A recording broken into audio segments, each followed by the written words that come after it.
All right, it is the world's largest outdoor cocktail party. Buckle up.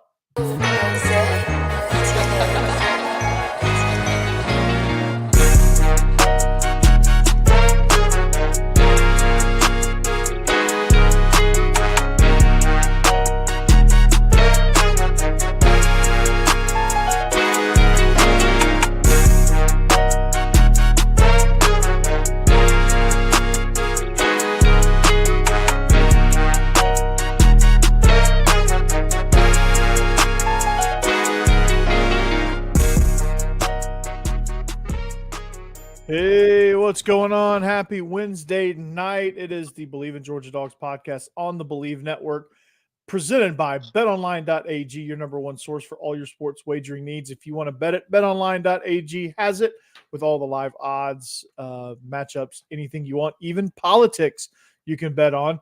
Just head on over to betonline.ag. The game starts here. Joining me is my man, still in Facebook avatar land. It's Israel Troop. What's going on, buddy? Oh man, just living a dream with no internet down here. But hey, well, there's a will, there's a way. Oh, you know it, dude. It's cocktail party week, so you got it. There has to be a way. There's no doubt. And my birthday is Monday too, so Oh, how old are it you going to be? falls right in line. Too old. Too Too old. old. Too old. Not as old as me, so you got that going for you. No, I'll be 36. Yeah, you're 5 years behind me, so congratulations. Oh no, yeah. I had my students today. They asked me. It was like, Coach, how old are you? I said, how old do you think I am? One girl had the audacity to say 40, 50-ish range. I was like, you ought to be ashamed of yourself for that. Oh yeah, Don't let the gray hair fool you now. I ain't that old. Yeah, this is it's called wisdom. Okay, Yeah. wisdom. I always get younger because I don't have any grays yet.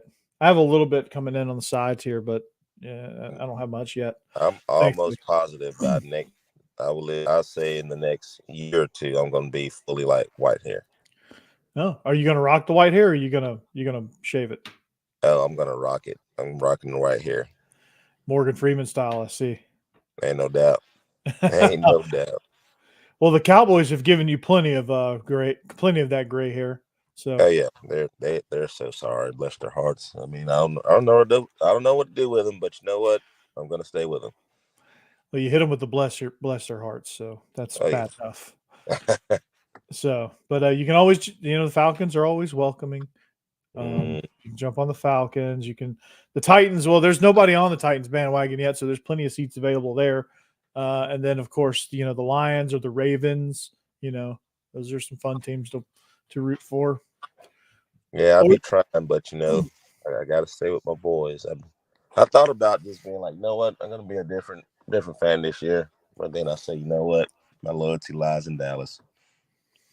You can always be a Scott Hansen fan and just go 7 hours of red zone. It's like football for ADD. I love it. It's like match made in heaven. So, but anyway, let's not talk about the Cowboys. They're bad enough. But it's the world's largest outdoor cocktail party. If you guys don't know, but if you're listening to this show and you don't know that, well, yeah, got more words for you on that one. But anyway, we welcome the Florida Gators. But before we get into the actual game, news came out that the game, because of the renovations to Jacksonville Stadium, Everbank Stadium, the Jaguars are probably going to go over to London and be the silly nannies for a couple of years. And that's a Family Guy reference. And the game will take place in Atlanta in 25 and Tampa in 26. Mm-hmm. What are your thoughts? I heard that today too. I think it's pretty cool that they still get to play in these different venues. And still make it that NFL stadium kind of deal. But I think it'd be cool to go home and home 1 year two. Just to see. I mean, it's gonna be crazy no matter what. But I feel like if you do go home and home, you wouldn't get that healthy split that you're used to. You know what I mean? Yeah. So as a rivalry game, that's been so big the last couple of years. Well, ever since its existence, anyways, of playing in Jacksonville. So you will miss that. But I do like the fact they're still kind of trying to keep it going with the half and half. by being able to play in different NFL stadiums. Yeah, that'll be cool. It'll be a hike for the Georgia fans in 26 going down to Tampa, and more of a hike going there than it will be for Florida fans coming up to Atlanta. But it's going to be fun. But I think they should have went home and home just to kind of see what it would be like on campus. But I think the city of Jacksonville was very nervous about that because they're afraid that it would be too good and they would never get the game back. And I think that's a major part of their city budget for the year. So, there's no doubt that one weekend pretty much like sustains them for the year. It's insane. Yeah, it's absolutely insane. And the landing is like bussing. There's all kind of restaurants, hotels, commerce, all that stuff for what almost a full week because Georgia fans are down there from like Wednesday on. So. Yeah, absolutely. We had a couple people leave the day headed down there, so it's definitely a cocktail party. I can tell you that. Yeah, and have you been on the other end of it? Not as a player, have you been? Mm-hmm. Oh yeah, my very first time going. There's that little pond or little water source area right in front of the stadium, right in front of Riverbank. Yeah. So we're walking by and there's a huge brawl going on. This is at like 10:30 in the morning. No. Between Georgia and Florida fans. I'm like, God dang. This is what's guys. Relax. They're fighting in that little retention pond. I'm like, but why though? Like, at what point did you think it was a really good idea to just start fighting at 10:30? Like, who pissed you off that bad at 10:30 in the morning that y'all are fighting? Well, Israel, at my school that I teach at, I don't know if this happens at your school, but we start at 7:05, and we have had our fair share of fights at 6:45 in the morning. Oh, that's impressive. That is very impressive. Like you walk in the door fighting. Like that's. Yeah. Like I think the earliest fight we've had was 7:30. Even that's impressive, but like. God, like we'll have a fight going into first period, like 7:05, like some somebody's getting down. I'm like, oh, it happened today. Actually, it was like 7:10. I'm like, I'm taking attendance. I'm like just starting to explain what's going on for the day, and I hear all this screaming, and I'm like, what the hell is going on out there? And then sure enough, one of our principals she has this girl wrapped up and carrying her because this girl's like 4'11". She's like carrying her into the office. And this girl's like kicking and squirming, and it was quite comical. She was yelling. One thing I know, and you know this as well as I do, girl fight, you got about 30 seconds to stop it before the first punch is thrown. So if any of our listeners are teachers, you got about 5 seconds before the first punch is thrown, just as a heads up. Yeah, so you better swoop in there and do what you got to do, or just let them tire themselves out. Treat it like hockey, where like you let them go until they hit the ground. Maybe that's my general rule. Just wait till they hit the ground, because then they'll tire out. It always goes to the ground, and it just turns into a hump fest, basically. Yeah. All right, y'all stop now. It's over with. Let's go and take y'all to the office. All right, well, get up. Okay, let's roll. So yeah, that's usually how it goes. And but a lot of our fights, honestly, the ones that I've broken up have been just like them puffing out their chest, like acting like they want to fight, but really they don't want to fight at all. But they just want to act like they do. Yeah, we get those all the time too. But this one in front of the stadium, I was thoroughly impressed. I was like, so this is what y'all do when we're playing. Okay, cool. I can get down with this. So yeah. But it was a great time though. I had a really good time. I've gone a couple times since. I may go down Saturday. I hadn't really decided yet. How far of a trip is that for you? Yeah, it's about 2.5 hours from my house.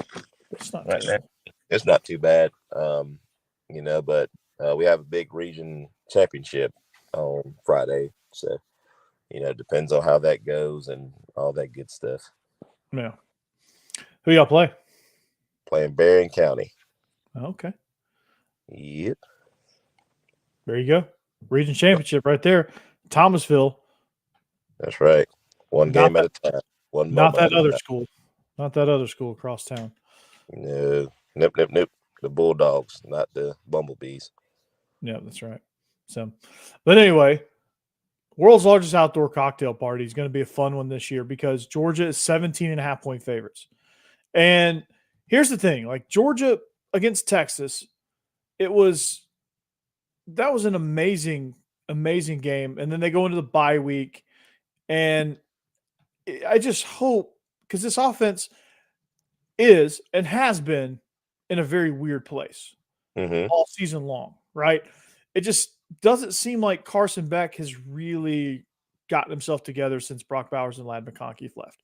I just don't think he's really recalibrated to the new set of weapons that he has, and I don't think Mike Bobo has either at certain points. And then he dials up a few great series, and you're just like, okay, well, like why don't we stick with this? And then and honestly, I think it's a lot of him just like trying out things or thinking he has to overthink things situationally. Like, that's kind of where I think his mind is going a little bit.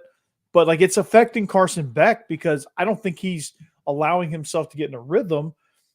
And it's just weird. It's just off, right?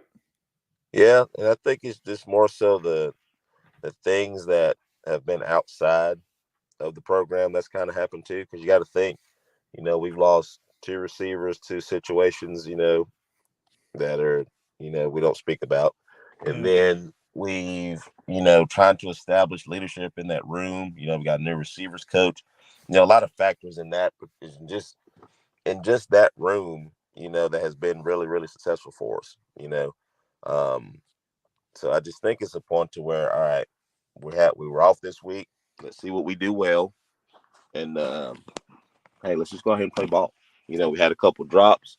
Is that from, you know, concentration, lack of focus and things like that, or is it a coaching issue, something like that. But I think after the open week, I think we kind of fixed that. Well, I hope we have, and it'll show on Saturday against the Gators in Jacksonville.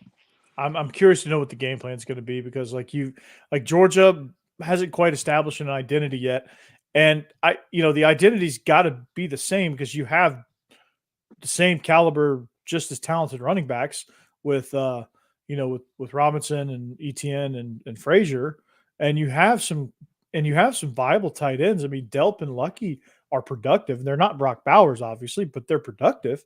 Mm-hmm. So you can do some 12 personnel stuff still because Delp's athletic enough to do some things, not as just an inline tight end. And then you have Dylan Bell and Dominic Lovett who, are smaller but like physical, faster slot type guys. And then you're trying to figure out what to do on the outside because Colby Young and Ra Thomas got booted, so you kind of fill in a void there. Like I can see a big hole there, and Arian Smith has not been consistent on the outside, so you got to find some answers there. London Humphreys just hasn't clicked yet for whatever reason, but he's supposed to be an answer out there. So what gives with this? Like who steps up And besides Dylan Bell? that's the thing. You need somebody too. I would think that Dominic Lovett would. Just because he was there last year, and we're expecting him to have a big year this year as well. Mm-hmm. And it's just one of those things. We just gotta relax and play football. You know what I mean? You can't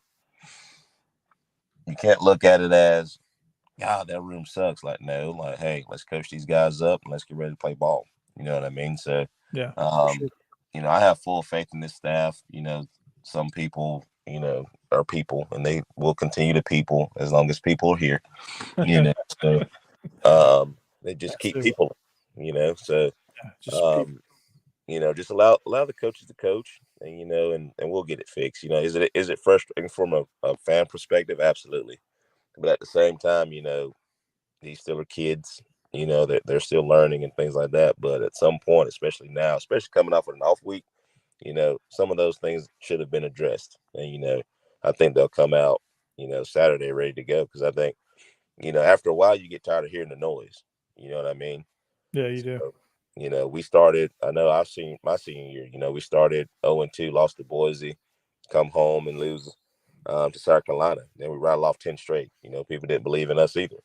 When we've won the East and we're sitting playing LSU and SC championship up at halftime. You know what I mean? Somewhere where nobody thought we'd be. So it's possible to, turn that switch on and be like, hey, we're pretty freaking good. Now let's go to work and do it. Yeah, for sure. And that's that's just what it's going to take. And that's good. You have to try to just kind of lean into figuring it out of all right, who's going to be the guy that's going to step up. And in the meantime, like if you don't have guys out there, I mean, you've got other options. It's not like you're so heavy wide receiver reliant that like you just need to start until somebody does. You just need to start feeding the tight ends. You need to start feeding the backs. You need to start going some 21 personnel, 20 personnel, 12 personnel, hell, even 22 personnel, and just be one of those type of teams. And and there's nothing wrong with that. Also, like people, I think are thinking that Georgia's supposed to sling the ball all around the yard because they have Carson Beck. Well, if Carson Beck just distributes the ball like he's supposed to, things will happen. Mm-hmm. And people just and I was an impatient fan at one point because when I took my coach hat off and put my fan hat on, I was probably a little more impatient with things and but then I just kind of sit back and just realize, hey, they got to figure it out. They just got to let these guys eat and let these guys go, and they've got things going, and I have full faith that Kirby and company will find those answers. They found them on defense, and it was just getting some guys back healthy, and now they're full strength and they're freaking rolling. Same thing with offense. You lose a couple guys that you weren't expecting to lose, and and you have a guy that's just kind of in a slump with Arian Smith, and next thing you know, your receiver room is in complete disarray, and you just can't get a rhythm with a quarterback if he's just not sure what's going on, and they take your tight ends away. You just got to lean, and you and I have traded this we have traded this text back and forth several times. Run the dang ball, run the dang ball, run the dang ball until you can figure it out. Establish run until you figure it out. You got an offensive line that can do it. You've got backs that are capable. You've got a couple of tight ends that are good blockers too in their own right. Just run the freaking ball until you figure it out. That's right. And I think that's what, we got to get back to, establishing the run so we can pass. Our receivers haven't really had a lot of pressure on them, just because we've been able to run the football. We've been able to control the line of scrimmage, to get, 3-4 yards of carry, and then we hit them with a deep play, hit them with play action stuff too. So just getting back to that, what I mean? I think at the same time, with the inexperience, at receiver, if we go 4 wide, it's just, all right, how can we get these guys going? I want to get them going right now. I want to get Carson going right now. You know what I mean? And sometimes just run the football, kind of get some positive plays, build some confidence real quick, get a couple screens in here and there, a couple short passes, and then you can kind of start getting into that, And Coach Bobo's a smart guy. He was my offensive coordinator. I think he's done a really good job thus far, still. It's just the point of, all right, let's get back to what we do well, and that's control the line of scrimmage. Let's feed these running backs that we have because they're pretty freaking good, and then, we can start hitting these guys, on the perimeter with things, and then, start working our way down the field. And it's all about getting Carson comfortable. What's the best way to get Carson comfortable? Is it throwing the football? Is it having success on first down? Easy throws. Kind of get them going. Easy throws. I mean, it's just how you and I would get our quarterbacks comfortable. You throw a few hitches out there, a couple slants, a couple speed outs, some things you can complete easily, some screens, and get some guys going, and you start getting that juice going, and then the next thing you know, you can start pumping the ball down the field. So it's also with Carson, just, hey, you don't have to put everything on your shoulders. You know what I mean? You got really good guys around you. Use them. You know what I mean? Put him in the right situation, which he does, majority of the time. Now you just make a play. Relax. The offense. Go out there and just play ball. Yeah. I think the pressure, from how we finished last year, because we know we should have been playing for a national championship last year. I think that pressure kind of got to us, this first half of the season. Then we come out against Texas, Well, take that back. We come back against Alabama in the second half and show, hey, we're a pretty good freaking ball team. You know what I mean? Pretty sure And we then broke Alabama too, by the way. They hadn't been the same since. there's no doubt. And then you come out, you have, a couple lackluster performances, against some teams. And then, you get to Texas and now, all right, here's our defense. They're ready to go now. So I think it's offense's turn to, turn that corner and be like, hey, we're here, we're here to ball. So I think we're going to be fine. Yeah, I mean, Carson's just got to realize that he's not going to win the Heisman. That's okay. He's still a really good quarterback. He may not get drafted number 1 overall now. That's okay. Just go out there and ball the best you can. Let the film, let all that stuff take care of itself in January, February, and up until April. Just take care of the business now. Just do what you do. Get the offense rolling.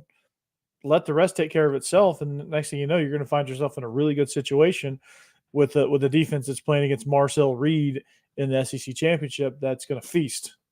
Oh, there's no doubt. There's absolutely no doubt. That pressure from a quarterback standpoint too is really, really big and really, really huge moving forward too. Yeah. And so, with Carson, everything else doesn't matter. The only thing that matters right now is get to the SEC championship game, getting a top seed in the playoff, and then now may the chips fall as they may. You're playing really good football. If you're one of those top teams, you get a first round bye, then you're gonna get a home game in Athens, and that's gonna be electric. So one, like Kirby says it all the time, one game at a time, or take that back, one moment at a time, one game at a time. Mm-hmm. You know what I mean? Keep chopping and stay hungry. I think this team's hungry. You watch them against Texas. We left with a great taste in our mouth after that one. So now let's build off that success and let's go out here and just run the table and have fun doing it. Yeah, I mean this team is way better than they're playing. They're way better than they give themselves credit for, and you can tell that this team just wasn't a very confident team early on in the season because they weren't playing like it. They weren't playing like they knew they could dominate, and they still haven't when this team puts together a complete game, it's going to be absolutely terrifying.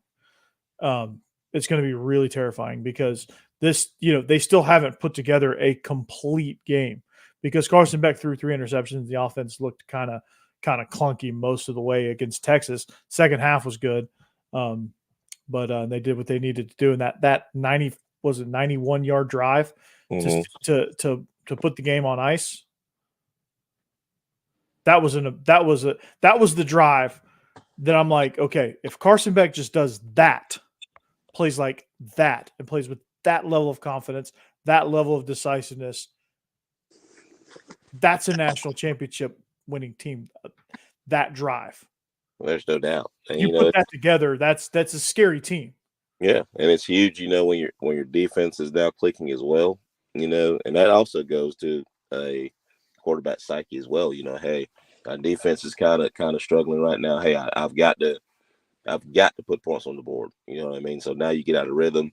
You put some extra pressure on yourself to do so. Mm-hmm. But now with that being taken care of, against a really good Texas offense, and they're like, hey, we got you. Now, hey, relax. Now just go out here and play ball. Yeah, exactly. And that's gotta help Carson rest a little bit easier too, now that he knows that the defense is now, they've kind of figured it out. And now he doesn't feel like there's no way he feels like he has to carry the team. I just don't think that's the case anymore.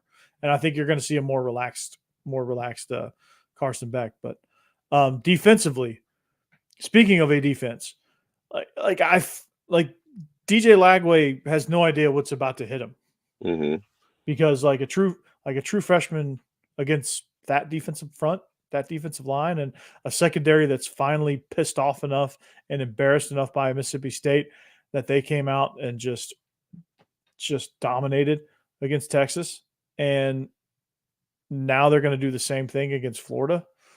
It's going to be a scary, scary game because I just don't think Florida's going to get much going offensively. They might score once because they have some wrinkles, and then once Georgia kind of adjusts to that, once Kirby adjusts to that, I mean, they're just not going to be able to do anything because Lagway's going to be running for his life the whole time.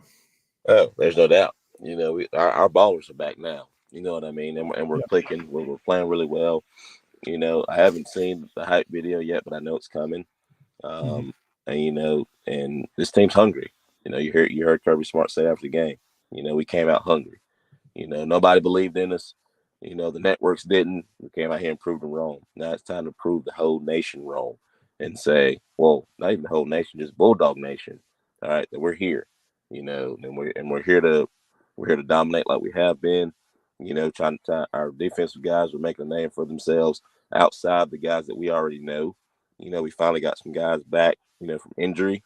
So that's just time, Coach Schumann and that group on the defensive side of the ball has had a phenomenal year defensively. Of course, you got some stuff to clean up, but if you look at it, you know, they've played pretty dang good, Yeah. especially with, the offense turning the ball over. So, has it been as dominant that we've seen in the past? No. But then you go back to Texas. That was the game to show, hey, we're back and we're ready to play. Oh yeah, totally. And that was the game that everybody was looking for. And that's the game that people were expecting against Auburn and Alabama and Mississippi State, and those were the games they were expecting. They got that against Clemson. They got that with Clemson, and it's just defenses. They're good. They're really good, and they're just again. I think it just came down Israel to communication problems on the back end, a couple of key injuries and some guys that just aren't quite as good as what Michael Williams and Jalen Walker are. Just kind of a bad combination of people. Not a bad. That's probably not the right word, but like not the most optimal or not the most ideal grouping of people, and the communication became an issue. And I think they were missing things that they normally don't miss. Mm-hmm. No, there's no doubt. There's no doubt. One of your key defensive players are out. It's just like missing a quarterback. You know what I mean? If your starting quarterback's not in the game, the offense doesn't run as smooth. So when you're missing key guys on defense, it's the exact same thing. You're missing that guy that gets everybody lined up correctly. You're missing that guy that can, that's taking on double teams to free up linebackers and other defensive linemen. You know what I mean? So, and you're taking away a defensive threat.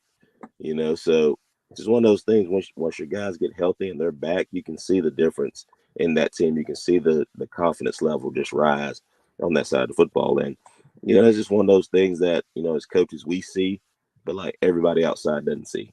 No. You know what I mean? But once that guy's back, you're like, oh, hell yeah, we're finna kick somebody's ass now. We're gonna get in there. Basically what they did, and, we can't look past Florida at all. No, we can't. And Kirby Smart has one of my favorite talents that Kirby Smart has nothing to do with football. But if you've ever seen The Last Dance, which I know you have, and I've watched it several times, he has the unique ability to make everything personal. Mm-hmm. Like Michael, he has like Michael Jordan. He's like, yeah, and I took that personally, and you're like, of course you did. Of course you did. Of course you took it personally. I mean, he learned from one of the best. You know what I mean? And and it's funny because I kind of take that approach too. And from a coaching standpoint, no matter who we play, I make it the Super Bowl. I want it to be right. This is what championship teams do. This is what practice should look like. And things like that. And from a coaching standpoint, your kids will feed off of that. If you go into games, even against an inferior opponent, you're like, nah, we're fine, we'll be all right. Kind of like a daisical. That's how your team's gonna be. So I think Coach Smart has done a really good job of every game's a Super Bowl. Anybody can get beat in the SEC. I mean, hell, who would have thought that Vandy would win by what was it, 3 against Texas? Like nobody would have thought about that. Yeah, nobody would have thought that Vandy would beat Alabama. They had a chance to win against Texas. They took Missouri, who at the time was in the top 10, took them to double overtime. So it's just one of those things. And Kirby says it year in, year out, in every press conference. Every game in the SEC is important, and anybody can get beat on any given Sunday. I mean, any given Saturday. Mm-hmm. So it's important. He makes it beat Ole Miss. Exactly.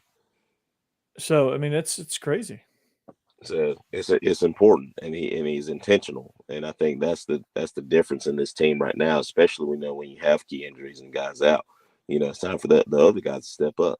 Is it important to you or are we going to fold because these guys are out? And I think, getting those guys back is important, but I think it also gave confidence to those other guys to be like, hey, once we get our opportunity, we got to make most of it. We saw it against Texas. Mm-hmm. You did, and they did. They made it a point to really take advantage of that stuff. So I think they're gonna do the same. Well, as we wrap up, what's your score prediction here? I think it's going to be a 38-14 type ball game. I think Florida is pretty really good on defense. I think that's been their saving grace for the most part this year. So I'm not taking anything away from them on the defense side of football. I think they'll struggle offensively if we come out and play type of ball game. I think we can play defensively. So I'm thinking, 38-14. Yeah, I was thinking like 31, 34 to 10. Just kind of where I'm thinking. I think touchdown on field goals reasonable for what Florida's offense can produce against this defense. And this offense is going to struggle a little bit. So I don't think they quite get into the 40s unless there's some turnovers and some short fields like the Detroit Lions had the other day, this past Sunday, where I think they scored like 45 points and Jared Goff only had less than 100 yards of passing, which is insane because they had for five of their touchdown drives started 25 yards or less, or 25 yards or less starting field position. So it's like, I mean, that's the way the ball falls sometimes, but it's going to come down. This game's going to come down to execution. Yeah. Can we execute a game plan? Can we get to Lagway defensively? Can we disrupt anything they want to do? And for us offensively, just about executing. Let's play Georgia football. Let's go down here, and just play football. You know what I mean? Get back to having fun. I think we were pressing at the beginning, even against Clemson in the first half. I think there was a lot of pressing, a bunch of new guys, new faces in places, But now I think we kind of established, all right, who's our guys? All right, how can we get these guys to football? And, can we be efficient? Hey, Carson Beck, let's go to work. And that's kind of the message, I think you go into Saturday. Hey, let's go in here. Let's play a clean football game. Let's dominate all three phases of the football game. Get back on the plane, get back to Athens, get ready for the next opponent. Absolutely, and I think you hit the nail on the head there. Some other games happening around the conference, like Ole Miss, Arkansas. That's going to be an interesting game leading up to Georgia's road trip to Oxford. What do you think about that one? It's 6. I think Ole Miss is favored by 6.5. I think it's going to be a really good game. Arkansas has played really, really well defensively, and offensively. I mean, they're putting up numbers offensively. I think it was last week that they had over 600 yards of total offense, something like that. So, Ole Miss's defense is really, really good, but they are susceptible to give up the big play. So, I think it's going to be a really good game back and forth. Jackson Dart's been kind of struggling lately. They're still trying to find their footing too. You know what I mean? So I think Arkansas has a really good shot to win this football game. It's going to take every bullet they got, but I think they'll be ready to play. Yeah, it's weird because for the first time since Lane Kiffin got there, their defense is better than their offense, which is crazy to say. But does Vandy have a shot at Auburn? I think Ole Miss is going to win that game, by the way. Most definitely, if Vandy has a shot at Auburn. I mean, look at Vandy's track record so far. You know what I mean? Like I said, who would have thought that they would take Texas all the way down to the wire, in Nashville, especially with Texas coming off the loss, you would think Texas about to whoop the hell out of Vandy. Wrong answer. You know what I mean? So, and Vandy had a chance to win that football game for a second there too. So they did. I like Vandy over Auburn this weekend. Yeah, I think Texas really helped themselves by in that game by having a huge second quarter where they kind of jumped out to they kind of stretched their lead out a little bit, and Vandy had to fight and claw to get their way back into it, but just didn't have enough time. But had Vandy not turned the ball over 3 times and had like 2 stops in the second quarter, I think they win that game. Oh, there's no doubt. Auburn's really good on defense, but they're terrible on offense. So I think this game's going to come down to who has the ball last. And I think if Vandy has the ball last, they win the football game. I think it's going to come down to who has the ball the longest. whoever possesses the ball longer is going to win this game, because I think both teams like the whole win lopsidedly in time of possession, and Vandy's just better at that than Auburn is. So I like Vandy in that one. So yeah, well, that's going to do it, man. For us, I know this was short and sweet to the point, but it got late, as in the words of the great Yogi Berra, in honor of your New York Yankees. It got late early. Yeah, ain't no doubt. And morning walkthrough is gonna come real soon. We had a great Wednesday today, man. Wednesday's practice kind of like, all right, let's be sharp, let's get it done. I mean, our guys balled out today, so I think they're ready. Got a great senior group. This group reminds me a lot of the N'Kobe Dean and Jordan group that came through Georgia when we won the first national championship. So, it's about taking care of business. I think Saturday at 3:30, we just take care of business. That's right. And I think that we will. And this will be another one of those record book type Georgia, Florida things. Georgia's on a mission. And that's all there's to it. Georgia's on a mission. Kirby is somehow Michael Jordaning this team as far as, hey, I took, somebody said that we can't beat Florida. I took that personally and use it for fuel. He'll probably make up some stuff that people said and use that in his favor. So, but anyway, that's all we got, man. Thanks for listening. Thanks. However you found us, bring a friend next time. And at Believe in Dogs on social media, all social media platforms, at Troopstar28 on X for my man over here. We're just going to call you the Avatar at this point. That's right. You were the main character in the Avatar movie, directed by James Cameron, because you're just an avatar at this point. But we can see you a little bit. But anyway, that's all we got, man. Thanks for joining us. We are, like I said, the Believe in Georgia Dogs podcast on the Believe Network. Thanks for tuning in. Presented by BetOnline.ag. We hope you have a great weekend. If you travel down to Jacksonville, be safe, have fun, and please, please, please ride back on the most boring interstate ever known to man, Interstate 16, with a win, at least. That is the worst interstate I've ever been on. But I've never been to Kansas, so I can't really, Yeah, it's really speak to that. So much fun. So much fun. Yeah. But anyway, we'll see you back next week. Go Dogs. Go Dogs. Do you believe?